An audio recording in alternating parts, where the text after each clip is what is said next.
Sejam bem-vindos à PDL TV Magazine, um programa dedicado à cidade de Ponta Delgada e às 24 freguesias do maior concelho dos Açores. Nesta emissão, vamos conhecer melhor a história e as particularidades de mais uma freguesia do concelho de Ponta Delgada.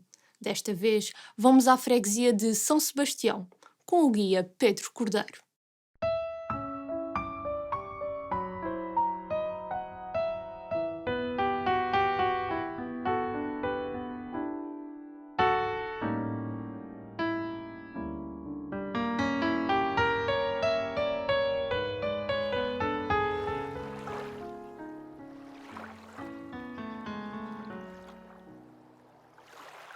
Muito bom dia, meu nome é Pedro Cordeiro, sou guia intérprete regional desde 2011 e hoje estamos aqui para apresentar a freguesia de São Sebastião. Nós estamos neste momento num jardim que outrora foi Jardim Gaspar Frutuoso, atualmente Jardim do Colégio.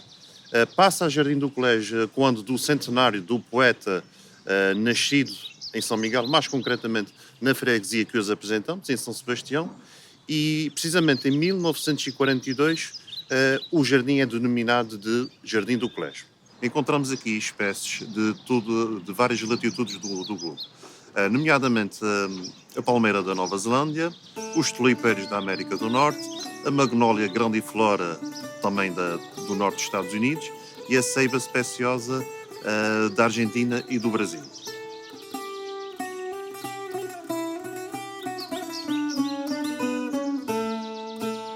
A Igreja de Todos os Santos, edifício que está por trás de mim neste momento, que deu também conhecida como a Igreja do Colégio, que dá um nome à praça que estamos agora, a Praça do Colégio. A Igreja do Colégio, por ter sido o colégio dos jesuítas desde o século XVI até à data da sua expulsão por Marquês de Pombal.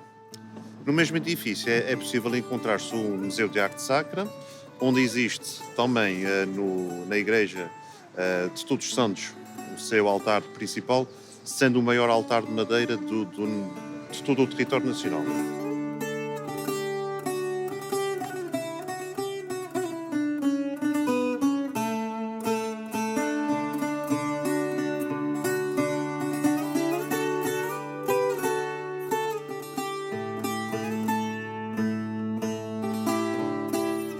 Ao lado temos a Biblioteca Pública e Arquivo Regional de Ponta Delgada, onde, além da vasta coleção de livros e as salas de exposições, existe o serviço de obtenção das certidões, desde nascimento, de batismo, de óbito, de casamento, onde muitos dos nossos imigrantes, ao virem para cá, fazem uma recolha dos dados que necessitam saber sobre os seus antepassados.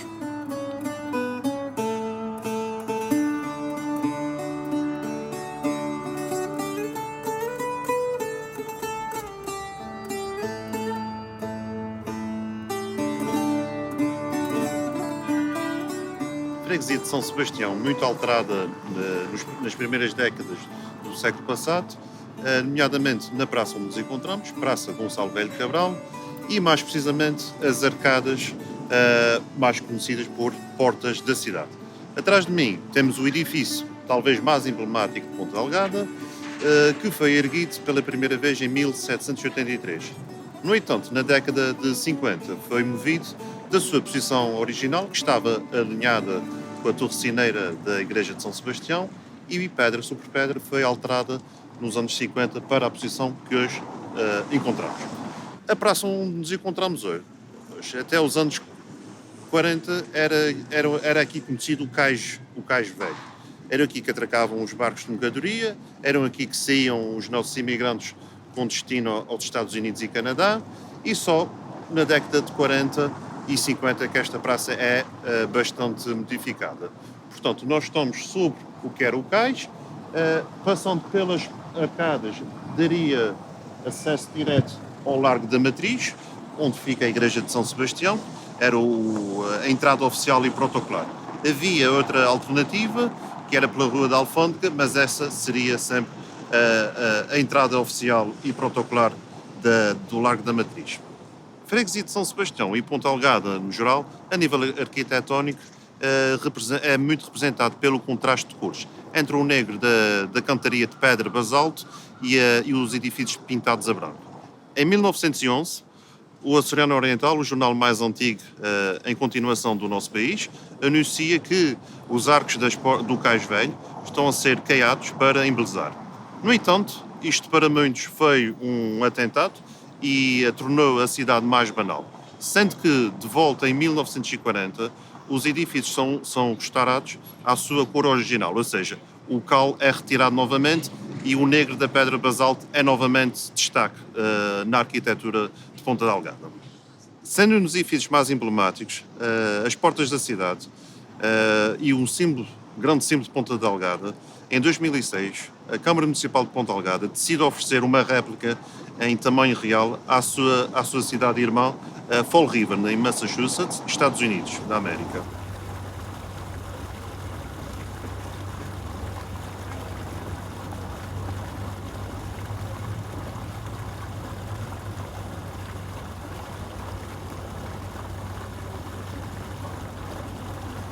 Encontramos agora na praça do município, onde a meio podemos encontrar a estátua de São Miguel Arcanjo, padroeiro da ilha de São Miguel, e por trás temos ainda o edifício da Câmara Municipal de Ponta Delgada. O edifício do século XVI, onde se destacam duas partes, em que a parte principal e retangular, constituída de uma escadaria, e também o CEAR, onde antigamente seria a prisão, muito comum na época, e ainda encontramos a Torre Cineira. Torre Cineira, que não é de todo o elemento que associamos a um edifício camarário, mas sim a um edifício religioso. No entanto, e à semelhança das cidades antigas da Europa, as torres cineiras serviam para avisar a população de algum tipo de acontecimento mais dramático, nomeadamente um incêndio, podia ser um sismo, um morterra, um ataque de pirata, e também quando os sinos da Torre Cineira tocavam, era sinal que os comerciantes que aqui se encontravam teriam que fechar as suas portas.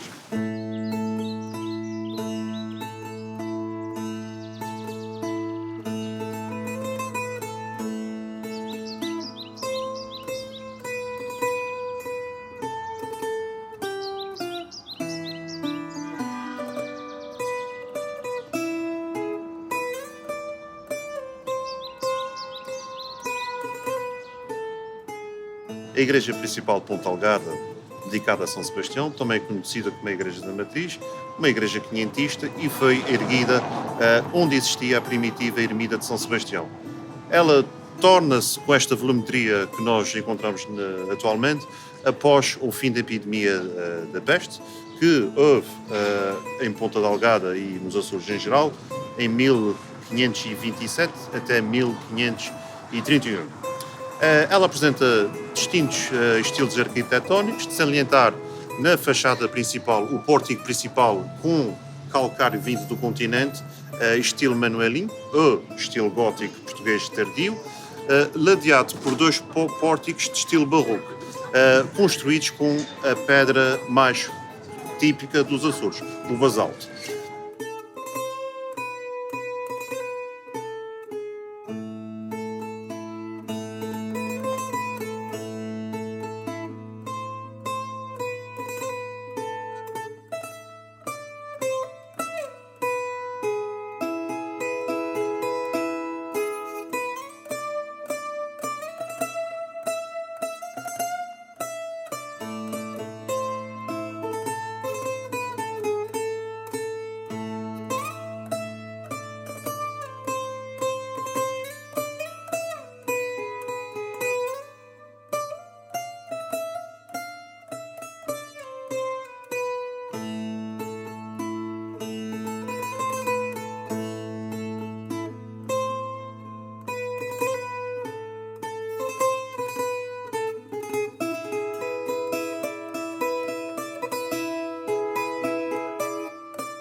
Numa das artérias principais da freguesia de São Sebastião e cidade de Ponta Delgada, temos a Rua dos Mercadores.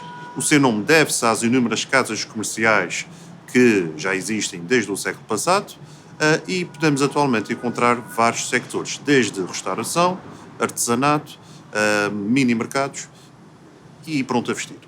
Terminamos a visita de hoje sobre a freguesia de São Sebastião. Esperamos que tenham a possibilidade de descobrir ou redescobrir a freguesia de São Sebastião, visitando os seus jardins, os seus museus e as suas artérias. Como já é habitual nestes programas, depois de conhecermos a terra, vamos conhecer as suas gentes. Desta vez estivemos à conversa com Onter Quental, do Instituto Margarida de Chaves. O Instituto Margarida de Chaves, que tem este nome, portanto não sei precisar o tempo, começou com essa senhora Margarida de Chaves, também era conhecida como Margarida Jacomo Correia, pelo lado materno. Nasceu já agora em 1804 e faleceu 80 anos depois. Era, portanto, de gente nobre, tinha muito património, era solteira, teve uma doença, não sei se física, porque, segundo reza a história e o pouco que eu tenho lido dela, tinha uma doença, mas não lhe impedia de, antes do Instituto aparecer, nos baixos da sua casa, diz mesmo Sagão, acolher de tudo. Os indigentes da sociedade, marinheiros, prostitutas, portanto, dava-lhes dormida e algum alimento. E durante o dia, alguns povos passavam pela rua também dava dinheiro. Quando faleceu, no testamento, deixou uma quantia significativa de 18 à Câmara Municipal de Ponta Delgada para que fizesse o asilo noturno no lado norte da sua casa, porque ela morava aqui na Rua de São João, próximo do Teatro Micalense, e isso era o quintal da sua casa. Portanto, mas já deixou o projeto feito e fez questão de o nome dela nunca ser mencionado. O que não foi respeitado, mas eu acho que foi por um bem, um reconhecimento. É uma pessoa que tanto fez por isso e por isso agora passa-se a chamar, já vem de trás, não é do meu tempo, mas o Instituto Margarida de Chaves, que antes era conhecido por o asilo, depois o desenho económico, Micaelense, e quando apareceram as IPSs, portanto, é que se dá um nome. Neste momento é o Instituto Margarida de Chaves, que é uma IPS. Neste momento nós temos 3 valências, que é o albergue noturno, temos a cozinha em si, e há 70 e tal anos atrás, uma senhora, Lima Fernandes, também deixou algum património do seu a esta casa, e também no testamento explicava o porquê.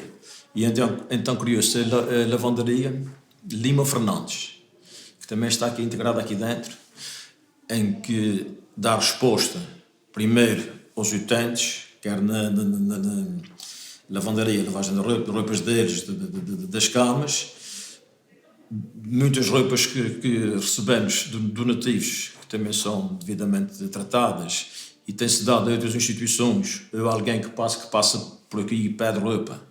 Mas o objetivo principal é dar resposta aos que estão cá dentro. Na função de albergue noturno, nós temos capacidade para, nas instalações da maneira que estão, albergar possivelmente 50 a 55 pessoas, dos dois sexos. Em termos de refeições, portanto, temos um refeitório amplo, com uma cozinha equipada, portanto, cozinha tipo industrial, que refeições não havia problemas, até se houvesse necessidade de fazer 100 refeições, não é por dia, por refeição, por exemplo, um almoço, um jantar, para 100 pessoas. Dormidas, portanto, os que estão cá, os utentes, pode-se chamar residentes, 35, talvez, 35. Mas com a pandemia e com a falta de respostas, a Segurança Social tem-nos pedido para darmos refeições necessitadas, mas do exterior, que não são cá utentes, e temos dado a volta de 30 a 35 refeições por dia, desde o pequeno almoço e jantar. Inclusive alguns que ao jantar, para não se buscarem cá 2 vezes, levam já mas é a mesma refeição, levam o jantar e o almoço do dia seguinte. A angariação de novos sócios, e não é pela cotização, que é meramente simbólica, o valor da cotização, a pessoa pode dar mais, mas é meramente simbólica. É o preço de um café por ano, não é por ano. Mas era sangue novo para dar continuidade a essa instituição que faz agora, no dia 1 de agosto, 135 anos, que abriu portas, seguindo o espírito da fundadora, dando seguimento àquilo que ela já fazia nos baixos da sua casa. É um papel muito importante, mas o ideal era que não fosse tão importante, era sinal que as pessoas viviam bem, tinham emprego, que tinham o mínimo para suprir as suas necessidades. Portanto, não havendo isso, e a realidade é essa, portanto, o objetivo dele é dar resposta aos carenciados. Tem aparecido agora, portanto, não sei o que se diz se está bem, se está mal, mas muitos chamamos repatriados, não sei o quê, portanto, que andam por aí ao abandono, tem aparecido, nós temos acolhido tudo, de uma maneira ou de outra, ou dando resposta, passarem o tantos, então, estas refeições que são servidas e que já eram servidas pontualmente a quem pedia, mas agora há mesmo uma frequência de virem cá buscar a refeição. Agora o apelo que faço, e quem eu dir isso, é que precisamos de sangue novo, e isso, portanto, é um ípice, mas estão os seus estatutos e os sócios é que são soberanos nas Assembleias Gerais, e era preciso que aparecesse, portanto, gente nova para dar continuidade a isso.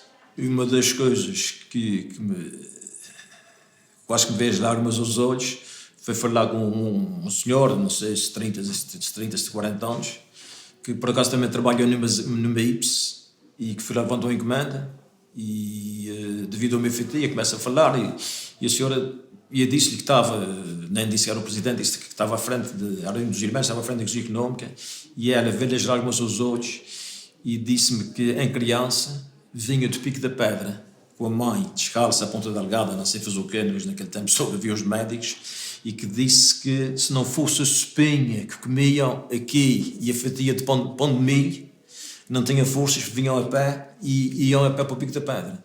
Tinham forças para chegar a casa. Eu até fiz o desafio de passar por cá para ver que, de facto, as coisas evoluíram, que tem aqui uma ótima cozinha, e quando passasse a pandemia, que ela passasse por cá. Como o saber não ocupa lugar, vamos agora para a nossa rúbrica Sabia Que? A PDL TV Magazine irá trazer mais uma curiosidade sobre o nosso concelho, que hoje será dedicada à freguesia de São Sebastião. Sabia que, na altura da Segunda Guerra, a Torre da Matriz foi camuflada com pinturas que imitavam casas para evitar assim eventuais ataques bombardeiros? Seguimos agora para mais um momento cultural com a nossa sugestão de leitura da semana numa das livrarias da nossa cidade. 1828 até 1832. Este é o espaço onde nos traz esta história. Bravos conta a história de Dom Miguel e Dom Pedro, dos irmãos que lutam um contra o outro. Logo aí temos a sátira e a fase importante para cativar a nossa atenção, não fossem os portugueses adeptos de um bom enredo. A Rede Regional de Bibliotecas lançou um desafio a Madalena São Bento para que, para a camada juvenil, ela escrevesse a história desta época da vida da Ilha Terceira, por consequentemente do país e também do mundo. Uma história local só faz sentido quando integrada numa história mundial. O certo é que Madalena conseguiu, através da sua fantástica escrita e com recurso às ilustrações de Luís Cardoso, trazer-nos uma história muito interessante, com momentos cómicos de lutas desnecessárias, naturalmente, e de momentos em que o rei Dom João escolhe a sua filha, aliás, para ser ela a dona, de nosso Portugal, e não qualquer um dos outros filhos com quem ele estava literalmente chateado. São irmãos que lutam, que procuram o mesmo, um do lado do liberalismo, outro do lado do absolutismo. Há uma história que cativa, que chama a atenção de professores, alunos, pais, todos aqueles que queiram saber mais sobre a nossa história, sobre a nossa cultura e, sobretudo, o que andou por detrás desta quesilha muito conhecida de São Miguel e Terceira. Afinal, porquê é que foi isso? Remonta tudo ao absolutismo e aqui é esta altura do liberalismo. É um livro que não devem perder, um livro que está a entrar nas escolas, que está a ter o destaque que a Rede Regional de Bibliotecas assim previu e assim percebeu que era necessário. É importante nós fazermos chegar aos nossos meninos, aos nossos alunos mais pequeninos e mesmo os mais velhos, a importância da nossa história, para que eles se identifiquem com ela, para que a percebam. E só assim terão naturalmente curiosidade de continuar a lutar por ela, a defendê-la e a criar a sua própria opinião. Foi um tempo antigo, mas não assim tão longínquo quando se comparado com os dias de hoje. A democracia entrou, há tudo muito diferente, mas há sempre atitudes que nos marcam e que nos fazem pensar e remontar ao passado. Despedimos-nos assim de quem vive Ponta Delgada com alma e coração. O programa encerra com um momento musical da responsabilidade de Rafael Carvalho, um músico que é considerado um dos grandes dinamizadores da viola da terra a nível regional e internacional. Para além da pesquisa e ensino do instrumento em várias escolas, das quais se destaca o Conservatório Regional de Ponta Delgada, já tem 5 álbuns de viola da terra a solo, tem ainda 3 livros editados sobre o mesmo tema e produz diversos eventos de promoção deste instrumento tradicional. Por tudo isto e muito mais, não perca este momento musical. Quanto a nós, voltamos na próxima semana para mais uma breve visita à nossa cidade e ao nosso concelho. Até breve.